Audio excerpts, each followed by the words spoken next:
Welcome to the ReaderHouse Author Roundtable, where authors from all walks of life come together to discuss the trials, tribulations, and triumphs of publishing their books. I'm Alice Stockton Rossini. Join us here every Saturday night at 8 o'clock, or listen to our podcast anytime on Spotify, Apple Podcasts, Stitcher, TuneIn, and PodServe, just to name a few.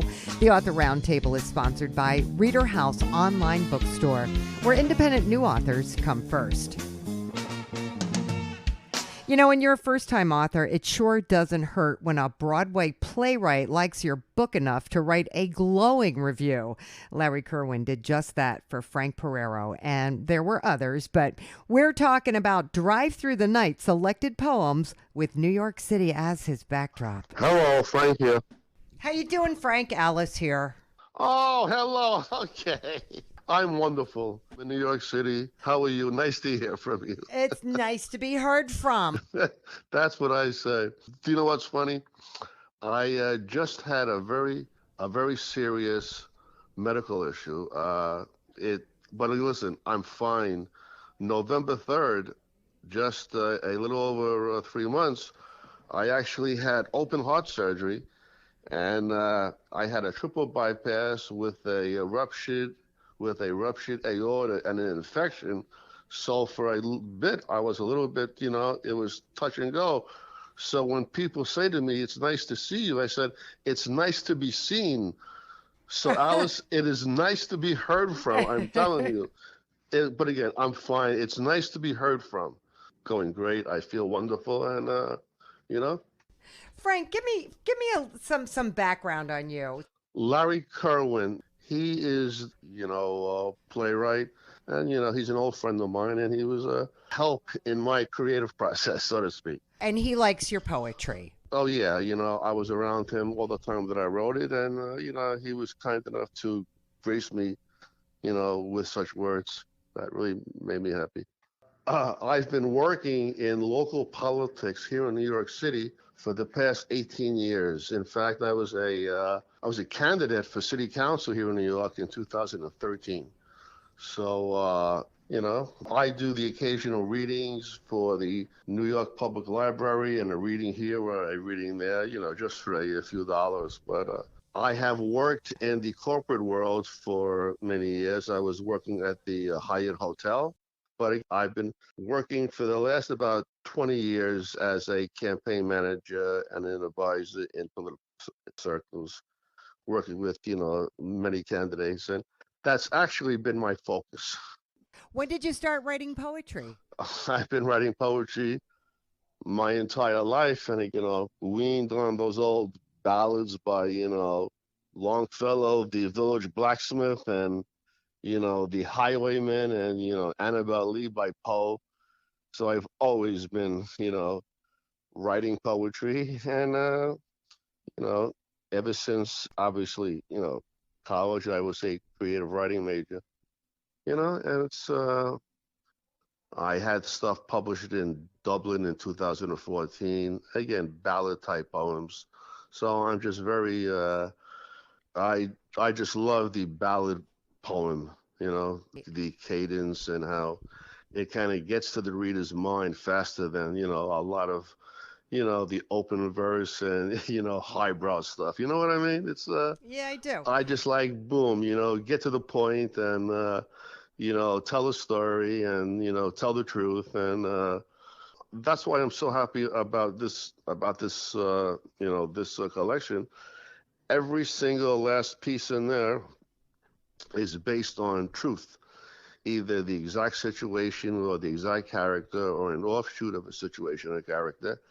And I'm so proud that while the situations that these characters find themselves in are many times, dire and a little bit, and a little bit sad and depressing, I find the characters always find the saving grace, and they always find salvation, and they never succumb, and they always leave the poem better than when I found them in the poem.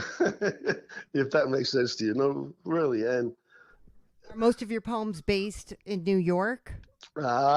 It's funny. Larry Kerwin mentioned that they will take the reader back to a New York long gone. A lot of the poems are about, you know, going to Rockaway Beach, you know, here in New York City before Hurricane Sandy, and when I was younger, about, you know, Manhattan, spending time in, you know, in some Manhattan barrooms, or, you know, walking the street during Christmas, and, you know, walking along, you know, Avenue A in Manhattan, going into Tompkins Square Park, you know. So yeah, I think it's about meeting people and situations, you know, here in New York. And I think Larry's comment was, you know, pretty accurate.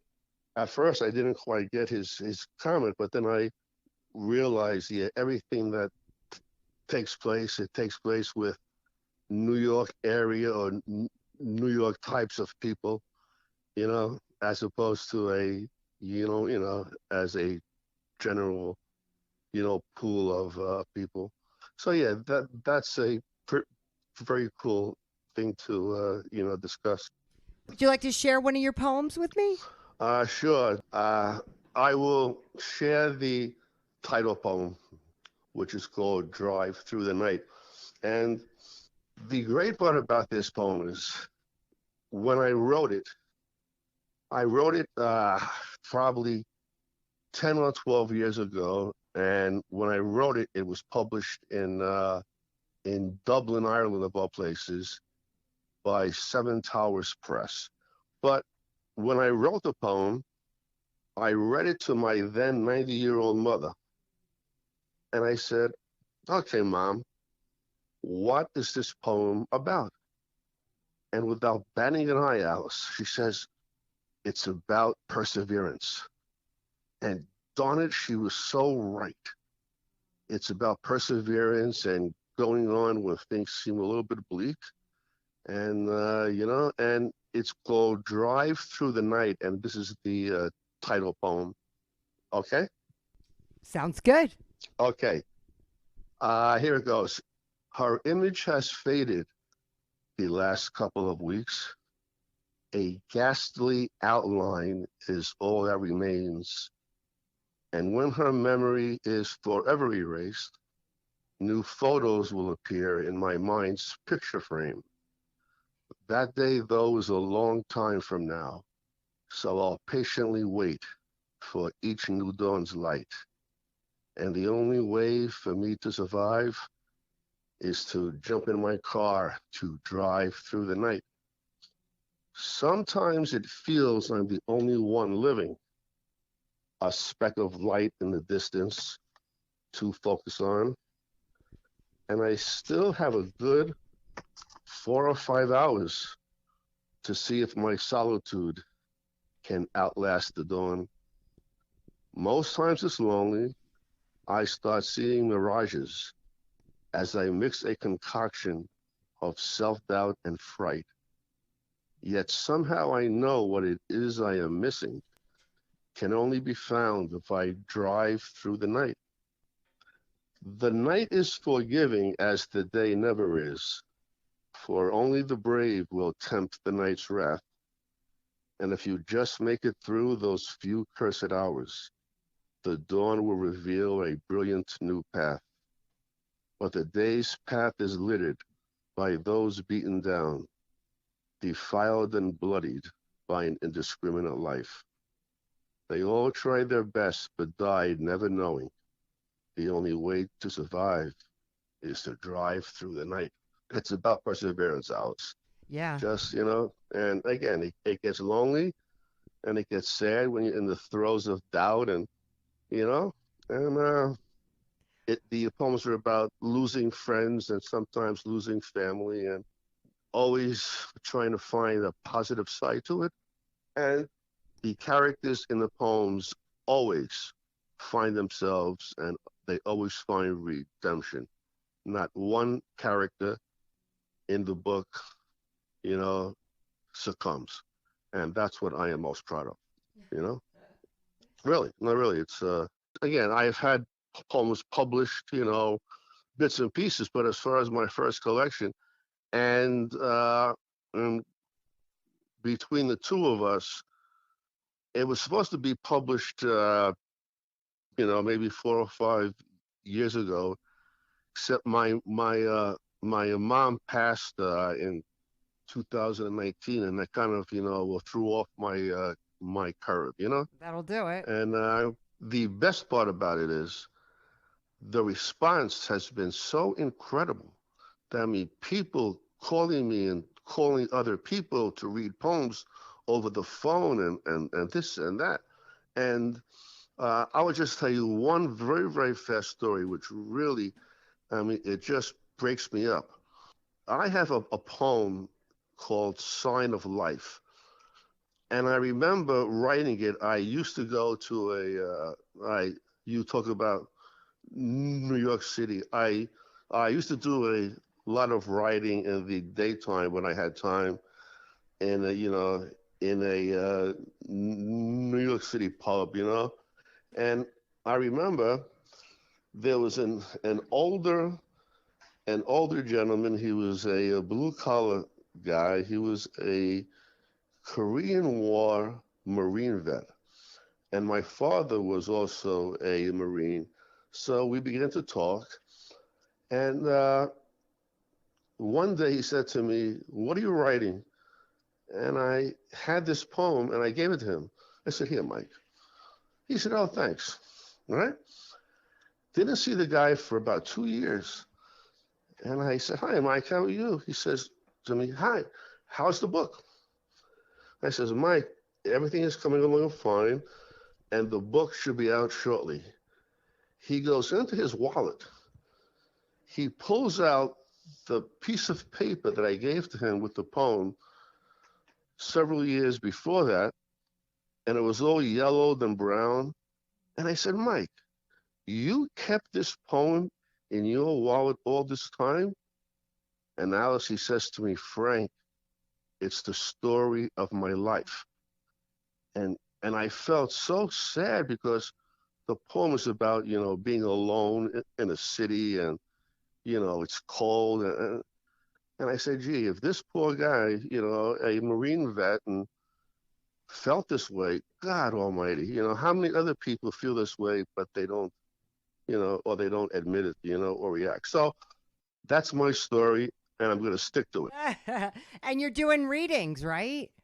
Oh yeah, I've been doing readings. I've been doing readings for years and years and uh, and again, it was because I was getting the immediate satisfaction from the readings. There was no urgency. There was no urgency for me to put the book out. I was satisfied with it being a poem being published here, a poem being published there. I would go to the readings that people would, and I would, it was. So now I said, you know what? Maybe it's time to put these poems down into posterity. You know what I mean? Right. Let me get something going, and so that's. And again, man, I'm telling you, I'm so thrilled because in just a few months, it it really is doing fabulous. I mean, I was so happy. I mean, it was crazy. It was crazy. So yeah, I'm. But as any good author will tell you, I am right now working on book two, and I should also say I have about 600 of these poems. This book only contains 44, Oh, so geez. I'm gonna write about maybe 10 or 15 new poems, and then I'll cull about 25 or 30 from my back catalog, and I'll put out book two. Good for you. And hopefully I'll be saving the best wine for last, like at the wedding at Cana. Yeah. All right. Frank Perero. It was so nice to That's it. talk to you. Hey, it was a blast. Hey, thank you for your upbeat and because again, I have a little bit of a cold and this just, you know, perked me up. All right, good. Next up, Julian Harvey from Memphis tells a tale of a lustful neighbor and a young man trying to preserve his reputation in his book, Virgin in the Veins. Julian Harvey, no relation to Steve Harvey. That's on your answering machine, Julian. What's up with that? I was just trying to be funny. It's pretty good. Pretty good. So, what do you do when you're not writing? Like, Well, writing, that's really like pretty much my passion. But if I'm not writing, I usually try to find work in doing acting. Yeah, I'll say that I'm pretty versatile with my skills. so, what inspired your book? Um, I would have to say that my inspiration came from individuals who I respect, and I choose to remain to give them nameless because, it was it was their story for them to tell, but I feel like it was pretty much my job to write it down in a story. But it just allowed me to hear out their story and to turn it into a reality for the audience to relate to. And it does have some aspects according to, to how I relate to a certain character or characters. But I feel like it's it's reasonable to, put out this for everybody because I know that there's people that relates to each and every character. The book Virgin of Veins is it's about a young man named Caleb. He's highly favored in his Memphis hometown. He's charming. He has good popularity around. He's very outgoing individual. The only thing is that someone adores him a little too much to where they find him in a miserable moment and entrapping him. And this is in a lustful way. But the notion is out about him being something that he's not. So by this moment, he has to clear his name and reveal the intentions of his neighbor. He's a pure individual. Now, the book's concept is based on purity, and purity doesn't necessarily have to be virginity wise, but it's pretty much him feeling it's pretty much feeling pure within his mind. But being that Caleb is a well-known individual, he's able to juggle both. So he's facing a, a trial where he has to cover up, well, not necessarily cover up, but he has to uh, expose the intentions of his neighbor, um, who is a woman who's trying to get him to get him to look bad, being that he was once a virgin. She basically took his virginity. Against his will? Yes, yes, his sexual desires. Okay. So, what's going on between him and the neighbor? Are these the two main characters? Yes. I'll just put out her name. Her name is Rita. She's obsessed with Caleb. Why? She finds him different from other men. That's what pretty much what I can say. Is she older than him? Yes, she is much older. Much older. Well, not too old, but about a little over a decade. Okay. And so she takes advantage of him and people find out about it? There's a certain moment where Caleb is vulnerable and he he's stuck in a hard place where she makes her move on him, and soon afterwards there's a notion about him that people find out about her about him trying to pretty much enforce himself on her in a way that pretty much corrupts his identity or his reputation, so to speak. Is it important for him to have a good reputation? Is it just because that's what he needs, or is it tied to a job or something else? That's just who he is as an individual. he never starts trouble. He's just very respectable, because everybody in his hometown um, truly adores him, and they wouldn't think anything of him to be a bad individual or a bad influence. So he spends the whole book trying to rebuild his reputation. Yes, it's it's fictional, but it holds truth values, and I felt like that's what I was saying.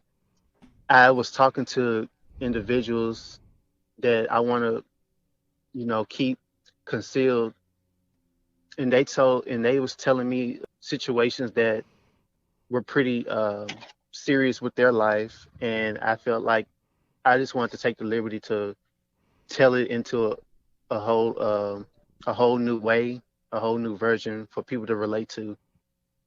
What does the title of the book mean? I was just coming up with many ways to make the story seem make the title seem interesting. A version of Veins. Being that Caleb is the main character, um, and Rita, she's also a main character. It's in relation to them to being a virgin. Um, one one had the well, Rita, she had her virginity taken from her.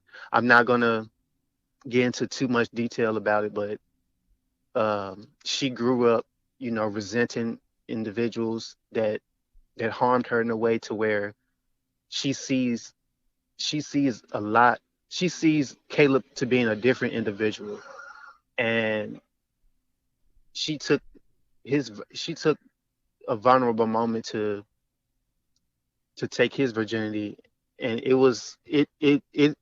it had spite along with it, but she also resented herself in the long run. And there's a cliffhanger. All right. And are you working on your next book? Yes, Have you gotten feedback on your book?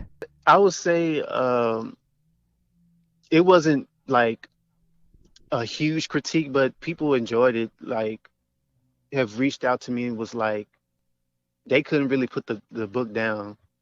And it made me feel good because I was trying my best I wasn't really trying to make it too entertaining because a story is a story and things happen in people's lives that should be spoken out.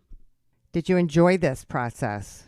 I did. I was very hesitant about it because I wasn't sure how it was going to go for me, but so far it's good for me, and it gives me hope for for the next story to tell.